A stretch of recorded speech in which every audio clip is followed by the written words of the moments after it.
ये सारे कथावाचक कहते हैं कि हिंदू राष्ट्र बनना चाहिए। बताइए संविधान के मुताबिक ये मांग है क्या? इसका मतलब तुम धर्म का काम नहीं कर रहे, तुम पॉलिटिकल पार्टी के एजेंट हो, तुम धर्म के लिबास में उनके लिए राजनीतिक एजेंडा चला रहे हो और उनके लिए वोट मांगने का जुगाड़ कर रहे हो। एनसीईआरटी के सिलेबस से मुगलों को हटाया जाएगा, अकबर बुरा था कि औरंगजेब बुरा था, इस पर डिबेट कराई जाएगी। हम भी चाहते हैं कि एक चैप्टर ये भी लगाओ कि पानी पीने से किसने रोका था जाति देख करके, और कौन कह रहा था कि कौन पैर से पैदा हुआ है और उसको शिक्षा का अधिकार नहीं। आज भी जाति जनगणना का विरोध कौन कर रहा है? जो हिंदू राष्ट्र का समर्थन करता है। जो हिंदू राष्ट्र का समर्थन करता है उसके महबूब नेता कौन है? 56 इंच वाले। दुनिया chat GTP, deep sea, robotics में जा रही है। टेस्ला बिना ड्राइवर की गाड़ी चला रहा है और हमारे यहां टेलीविजन पर बैठकर एक आदमी मंत्र से नारियल उड़ा रहा है। कथावाचक चले गए यादव, 2 यादव और एक कठेरिया समाज के। तो बहुत सारे लोगों को यह भ्रम था कि हम तो हिंदू हैं। उन्होंने भ्रम तोड़ा और सीधे वीडियो बना करके कहा कि हमारे बिरादरी के गांव में तुम कथा कैसे कह सकते हो? इससे भी अगर आंख न खुले, और याद रखना, जिसका मुंडन किया गया, जिसकी चोटी कटवाई गई, वो तो अच्छे वाले हिंदू थे ना, वो तो उन्हीं की परिभाषा में थे। उन्हीं के ऊपर एफआईआर दर्ज हो गई है और उन्हीं को पुलिस खोज रही है कि जेल में बंद। अब तय करो कि उनकी परिभाषा में आप हो कि नहीं हो, क्योंकि उनकी परिभाषा नागपुर से तय होती है और नागपुर की परिभाषा में संविधान सबसे बड़ी बाधा है। और उनके छोटे भैया जो कथावाचक घूमते रहते हैं, अजीब अजीब कहानी सुनाते हैं और टेलीविजन चैनल वाले बुला करके पाखंड फैला रहे। और उसको एक नेता ने, उत्तर प्रदेश के नेता ने कहा कृष्ण का नाम बता दो, वो आए बाएं करने लगा और कथा कृष्ण की सुनाता। उसके बाद उसने क्या बोला? ये सारे कथावाचक कहते हैं कि हिंदू राष्ट्र बनना चाहिए। बताइए संविधान के मुताबिक ये मांग है क्या? क्या संविधान के रहते हिंदू राष्ट्र बन सकता है? और हिंदू राष्ट्र मांग है किसकी? किसका रिश्ता है नागपुर और बीजेपी के मुख्यालय से? इसका मतलब तुम धर्म का काम नहीं कर रहे, तुम पॉलिटिकल पार्टी के एजेंट हो, तुम धर्म के लिबास में उनके लिए राजनीतिक एजेंडा चला रहे हो और उनके लिए वोट मांगने का जुगाड़ कर रहे हो। ये बात तो हमें खुल के कहनी होगी। संविधान को इस तरह से खतरा है।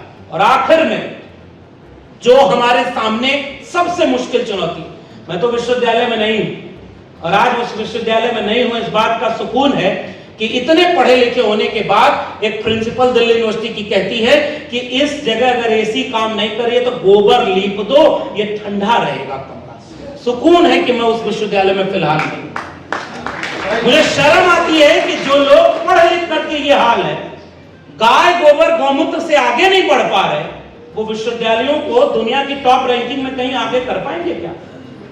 तुम यहां बर्बाद कर दिए शिक्षा व्यवस्था को।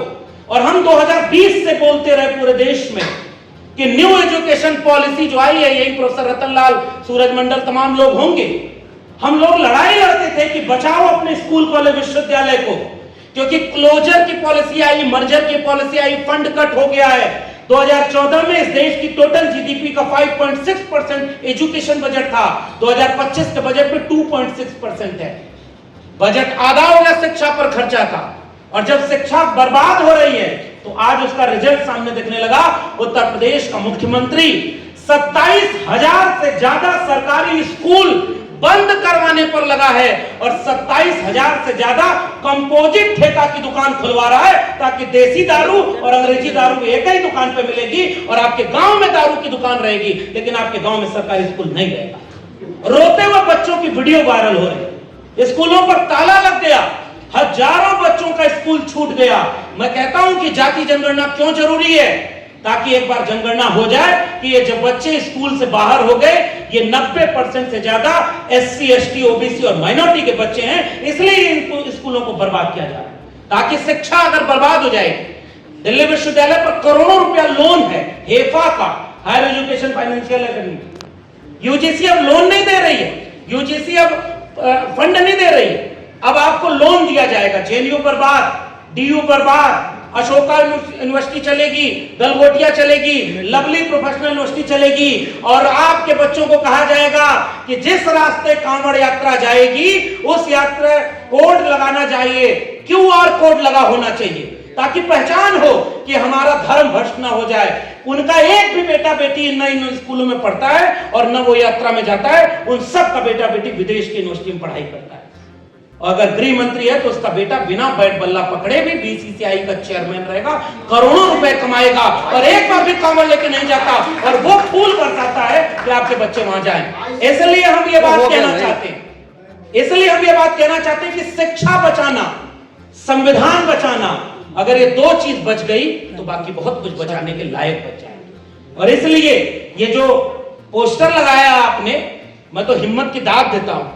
आप दिल्ली में हैं तो यूपी के मुख्यमंत्री की फोटो लगा करके पोस्टर लगा दिए, यूपी में लगा कर दिखाइए, अगले दिन बुलडोजर यहाँ खड़ा न दिख जाए तो कहिएगा। उत्तर प्रदेश में सबसे ज्यादा जेलों में बंद दलित, पिछड़े, आदिवासी लोग हैं। आदिवासी तो आपका मैं फिर भी, आप जाकर देखिए उत्तर प्रदेश में आप एक आंदोलन नहीं कर सकते, आपके ऊपर इतने मुकदमे हो जाएंगे कि आप जेल में जाने के लिए बचते फिरेंगे। फेक एनकाउंटर होगा, जितना बर्बाद आपको राज हो सकता है उसका नमूना वहां उत्तर प्रदेश में है। और गुजरात के रास्ते जो दिल्ली पहुंचा था, अब उत्तर प्रदेश के रास्ते में एक व्यक्ति दिल्ली पहुंचने की कोशिश कर रहा है। और इसलिए हमारी लड़ाई इस बात की नहीं है कि हमारा संगठन बच जाए या हमारी नौकरी बच जाए। हम तो इसलिए आपके बीच में आकर के असल में हम क्या कर रहे हैं, हम कन्विंस कर रहे हैं, लेकिन एक गुजारिश करना चाहते हैं कि अगर इस लड़ाई में हम जीत नहीं पाए, अब जाति जनगणना का ऐलान कर दिया और हर व्यक्ति ने हिंदू राष्ट्र बनाने की बात करते हो, बताओ वहां पे जो नोटिस लगी है उसमें जितने लोगों को तुमने जज और उसमें नॉमिनेट किया उत्तर प्रदेश सरकार में, उसमें एक भी व्यक्ति दलित, पिछड़ा, आदिवासी नहीं। 90% आबादी के लोग वहां प्रोफेसर, वाइस चांसलर नहीं। उत्तर प्रदेश सरकार का वेबसाइट आज भी गूगल करिएगा जाके, जितने स्टेट यूनिवर्सिटी है उत्तर प्रदेश में सबका वाइस चांसलर चेक करिए कौन है। उत्तर प्रदेश में पिछली सरकार थी तो उसको बदनाम कर दिया कि 86 में 46 एसडीएम यादव बन गए, आज तक उसका आंकड़ा नहीं। जैसे किसी भी सिलेबस कितना भी चेंज किया जाए, याद रखना एनसीईआरटी के सिलेबस से मुगलों को हटाया जाएगा, अकबर बुरा था कि औरंगजेब बुरा था, इस पर डिबेट कराई जाएगी। हम भी चाहते हैं कि एक चैप्टर ये भी लगाओ कि पानी पीने से किसने रोका था जाति देख करके, और कौन कह रहा था कि कौन पैर से पैदा हुआ है और उसको शिक्षा का अधिकार नहीं। इसको भी तो पढ़ाना पड़ेगा इस देश में कि पानी पीने के लिए लड़ना पड़ा, और यह बात कहना पड़ेगा कि आज भी जाति जनगणना का विरोध कौन कर रहा है, जो हिंदू राष्ट्र का समर्थन करता है। जो हिंदू राष्ट्र का समर्थन करता है उसके महबूब नेता कौन है? 56 इंच वाले। तो ये क्रोनोलॉजी क्या कहलाती है? ये सारे पॉलिटिकल एनिमी आपके सामने खड़े और वो पॉलिटिकली आपको चैलेंज कर रहे हैं। और हमारी पॉलिटिक्स कहां है? हमारी पॉलिटिक्स यहां है कि हमारी कुर्सी बची रहे या हमारा तमाम चीजें।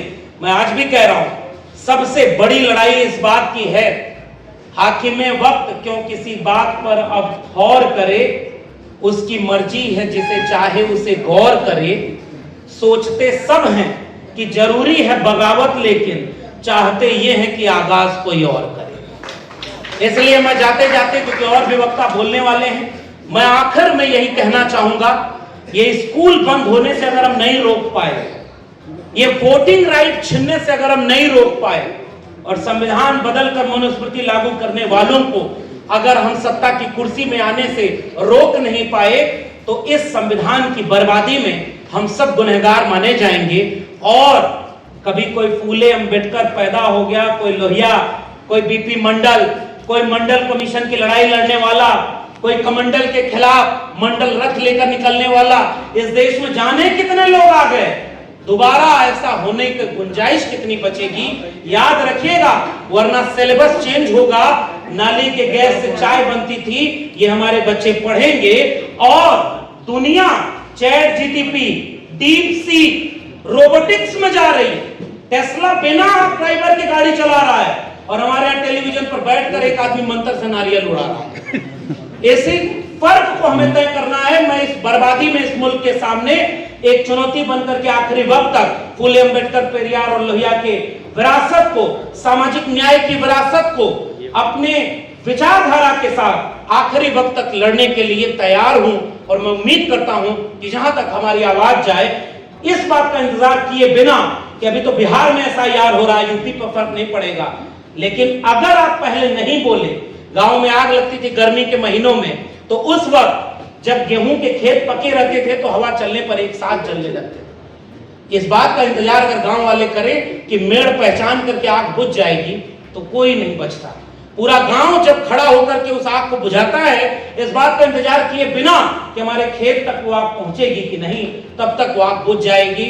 इसीलिए अगर बुझाने में शामिल होना है तो इतना इंतजार नहीं करना है कि मैं नौकरी से कब निकाला जाऊं, मेरे ऊपर कब मुकदमा हो, मेरे ऊपर कब ईडी और सीबीआई का छापा हो, या मुझे कब जेल में डाला जाए। इसका इंतजार किए बिना आपके बगल में कोई लड़ रहा था। और आखिरी में एक निवेदन और कर दूं, एक बहुत प्रसिद्ध दुनिया की कहावत है अलग अलग भाषाओं में, लड़ सको तो लड़ो, लाख विपरीत परिस्थिति आए तब भी, और नहीं लड़ पा रहे हो तो पहचानो कि आपके आसपास सच्ची लड़ाई कौन लड़ रहा है, उसका साथ दो। उसका साथ भी ना दे पाओ तो जाकर कई लोगों को तैयार करो कि लड़ने वाले का साथ दे।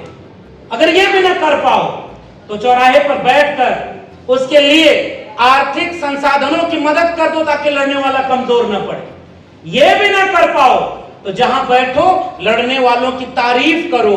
आखिरी में कुछ ना हो पाए तो जो लड़ रहा है उसका विरोध मत करना, सबसे बड़ा समर्थन यही है।